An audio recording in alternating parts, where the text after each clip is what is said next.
The year was 1806, when Saint Hallowmere still believed it could buy its way out of sin.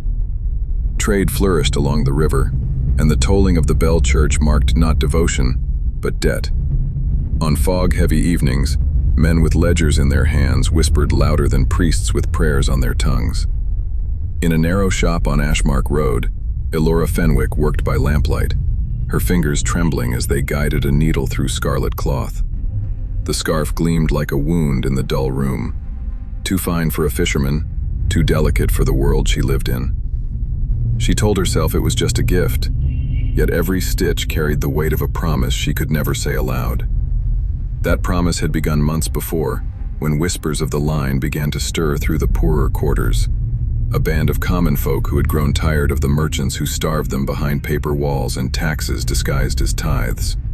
They had no banners, no saints, only marks in chalk, coded notes, and a single rule: red for the righteous, steel for the guilty.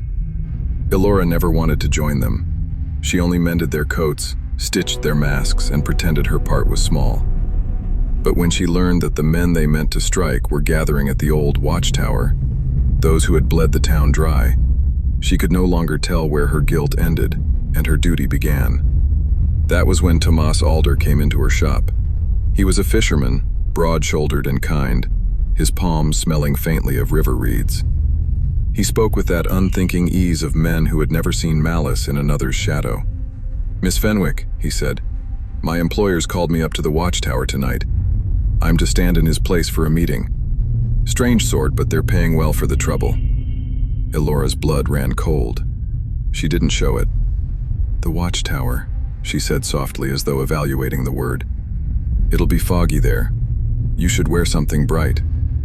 From her work table she lifted the scarf. "Take this, for warmth."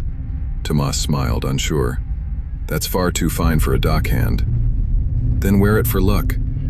He hesitated, but her voice had a tremor that made refusal unkind. "All right," he said, "for luck." He left with the scarf folded neatly beneath his coat. But later, in his small, rented room by the docks, Tomas draped it around his neck and studied his reflection. The red stood out too proudly against his coarse shirt. He smiled at the foolish sight of it. "Too extravagant," he muttered, and laid it on the bed before leaving.